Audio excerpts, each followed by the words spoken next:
Kali ini kita akan mengangkat sebuah hadis yang menyangkut alamatus sa'ah, tanda-tanda akhir zaman, di mana sahabat Abu Dzar Al-Ghifari radhiyallahu an, beliau yang meriwayatkan hadis ini. Aku mendengar Abu Dzar radhiyallahu an berkata, aku berjalan dengan Rasulullah sallallahu alaihi wasallam menuju rumah beliau. Lalu aku mendengar beliau bersabda, ada yang lebih ku khawatirkan atas umatku ini daripada Dajjal. Maka ketika aku khawatir Rasulullah sallallahu alaihi wasallam keburu memasuki rumah beliau, aku pun segera mengajukan pertanyaan kepada beliau, ya Rasulullah, sesuatu yang lebih engkau khawatirkan menimpa umatmu selain Dajjal itu apa? Nabi sallallahu alaihi wasallam menjawab, al-a'immata al-mudillin, para imam yang menyesatkan. Hadis diriwayatkan oleh Imam Ahmad 20335. Hadis ini sungguh menarik perhatian kita. Mengapa? Karena di dalamnya Nabi Muhammad sallallahu alaihi wasallam memperingatkan sahabat Abu Dzar radhiyallahu an akan adanya sesuatu hal yang lebih beliau khawatirkan atas umatnya daripada Dajjal. Padahal di kesempatan lain, Nabiullah sallallahu alaihi wasallam jelas tegas mengatakan bahwa sepanjang hadirnya Bani Adam di muka bumi ini, tidak ada fitnah yang lebih dahsyat daripada fitnah Dajjal. Dajjal itu merupakan a'zamul fitnah. Karenanya, wajarlah bila sahabat Abu Dzar Al-Ghifari radhiyallahu an segera menanyakan kepada Nabi sallallahu alaihi wasallam, apakah sesuatu hal itu? Ternyata Nabi Muhammad sallallahu alaihi wasallam menjawab dengan singkat, yaitu al-a'immah al-mudillin, yaitu para imam yang menyesatkan. Saudaraku rahimakumullah, kalau kita tadabburi surah Al-Ahzab ayat 67, kita temukan ada istilah untuk para imam atau para pemimpin yang menyesatkan itu, yakni sadatana dan kubara'ana, alias para pemimpin kami dan para pemuka agama kami.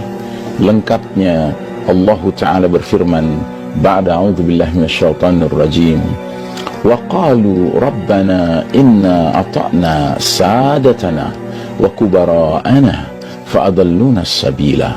Dan mereka berkata, ya Rabb kami, sesungguhnya kami telah mentaati pemimpin-pemimpin kami dan para pemuka agama kami, lalu mereka menyesatkan kami dari jalan yang benar.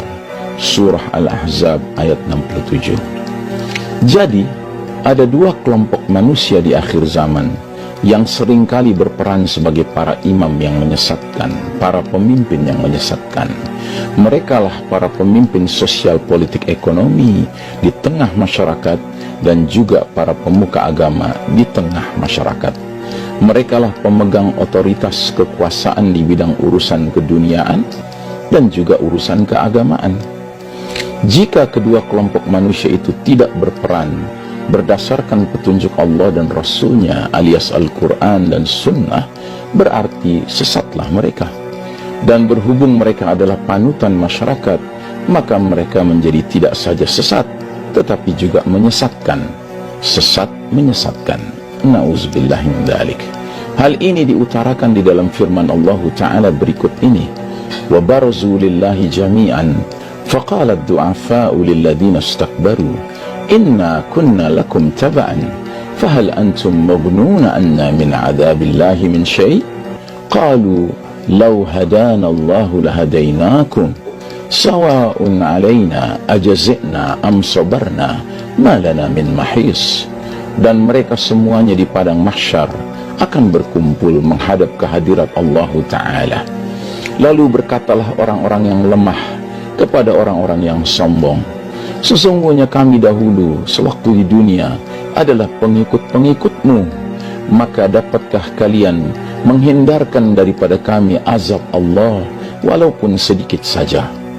Mereka menjawab, seandainya Allah memberi petunjuk kepada kami, niscaya kami dapat memberi petunjuk kepada kalian. Sama saja bagi kita, apakah kita mengeluh ataukah bersabar. Sekali-kali kita tidak punya tempat untuk melarikan diri. surah Ibrahim ayat ke-21. Wa na'udzubillahi min dzalik. Di padang mahsyar nanti, barulah para imam, para pemimpin menyesatkan itu mengaku terus terang bahwa mereka tersesat dan tidak mengikuti petunjuk. Seandainya mereka mengikuti petunjuk, niscaya mereka bisa mengajak masyarakat yang dipimpinnya menuju petunjuk itu pula. Jika para pemangku jabatan pemimpin keduniaan saja sudah tersesat, sungguh ini perkara yang mengkhawatirkan. Namun jika ditambah lagi dengan tersesatnya para pemuka agama, maka sungguh kerusakan yang ditimbulkan akan jauh lebih parah. Dan hari ini kita disajikan realita munculnya sosok-sosok yang diperkenalkan sebagai pemuka agama, namun justru menyesatkan umat. Alih-alih mengajarkan umat agar lebih mantap beriman dan berislam serta bertakwa kepada Allah Ta'ala, mereka justru menimbulkan keraguan umat akan kebenaran ajaran dinullah al-Islam serta kemuliaan Nabiullah Muhammad sallallahu alaihi wasallam. Alih-alih mereka menanamkan rasa yakin umat Islam akan keutamaan kalimah tauhid, para pemuka agama yang menyesatkan ini malah mengolok-olok kalimah thayyibah. Wa na'udzubillahi min dzalik. Saudaraku rahimakumullah, sungguh hari-hari kita sekarang ini adalah hari-hari yang menuntut kesabaran, keistiqamahan yang luar biasa. Karena munculnya para a'immah mudillin ini sangat amat besar pengaruhnya kepada masyarakat, terutama kalangan yang awam. Maka melalui mimbar ini kami ingatkan diri kami dan kita semua, marilah kita menjadi umat Islam yang tidak awam, tetapi terus menerus kita tingkatkan pengetahuan kita agar kita tidak dibodoh-bodohi oleh siapapun. Kita tidak dibodoh-bodohi oleh pemuka agama atau ulama ulama yang buruk, yang mereka bicara dengan dalil, mereka bicara dengan ayat, mereka bicara dengan hadis, namun sesungguhnya mereka tidak meyakinkan umat akan kebenaran dinul Islam. Justru sebaliknya, mereka menanamkan syak, mereka menanamkan rasa ragu, bimbang terhadap kebenaran dinul haq al-Islam ini.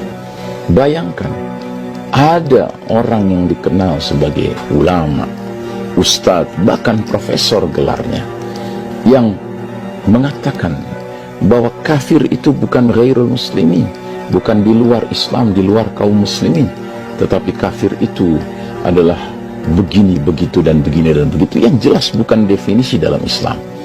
Bahkan dia mengatakan orang beriman itu tidak saja kaum muslimin, tetapi juga orang-orang di luar Islam, asalkan beramal soleh mereka juga beriman. Bagaimana mungkin?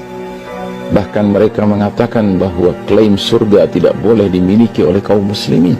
Kaum muslimin tidak boleh menganggap dirinya saja yang berhak masuk surga. Saudaraku rahimakumullah, kita tidak akan mendahului kalamullah, firman-firman Allah. Sedangkan Allah Ta'ala dalam Al-Quran jelas tegas mengatakan, Inna ad-dina indallahil Islam. Sesungguhnya din yang Allah ridhai di sisinya hanyalah Islam.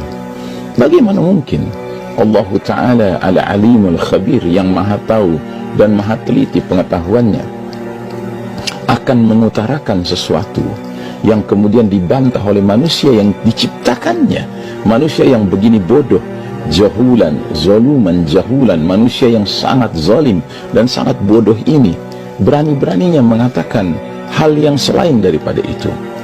Dia mengatakan, oh tidak demikian, bukan hanya Islam yang Allah ridhai, bukan hanya Islam yang benar, tapi agama-agama lain juga benar. Na'udzubillah min dzalik. Padahal di kesempatan lain Allah Ta'ala lebih tegas lagi menyatakan dalam surat Ali Imran ayat 85, wa may yabtaghi ghairal islami dinan falan yuqbala minhu wa huwa fil akhirati minal khasirin. Dan barang siapa mencari selain Islam sebagai agama, sekali-kali nggak akan diterima oleh Allah Ta'ala, dan dia di akhirat akan tergolong orang-orang yang merugi. Maka mereka sesat dan mereka menyesatkan. Wa na'udzubillahi min dzalik. Wassallallahu ala nabiyyina Muhammadin wa ala alihi wa ashabihi ajmain. Wassalamualaikum warahmatullahi wabarakatuh.